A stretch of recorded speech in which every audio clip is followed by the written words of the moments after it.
show of solidarity, a second straight day of demonstrations in the street of Miami to send a message to those in Cuba who wish for freedom.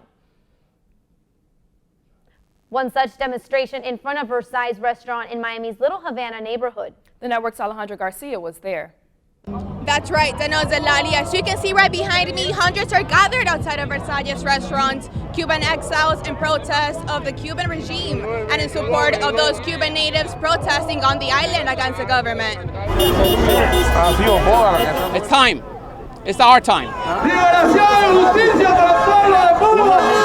A bus blocks the street where a Cuban opposition activist lives. Cuban plainclothes police and government supporters prevent him from leaving his apartment and journalists from going to talk with him. The activist, a playwright named Junior Garcia Aguilera, posted this video before his internet was cut off by the government. I woke up under siege, he says. The whole block is surrounded by state security, dressed as civilians, trying to pass themselves off as the people. After widespread anti-government protests in July, the largest since Fidel Castro's revolution took power, a group of activists led by Garcia Aguilera called for a peaceful march to take place on Monday. The activists say they're calling on the communist-run government to allow more liberties and release hundreds of people still in jail from the July protests. Cuban officials denied permission for the march, claiming it is a pretext invented by Cuban exiles and the U.S. government wants to use rising tensions inside Cuba as an excuse to invade the island. These exiles in Miami calling for change. Kids don't have vitamins. The elderly are dying because the government won't tend to them.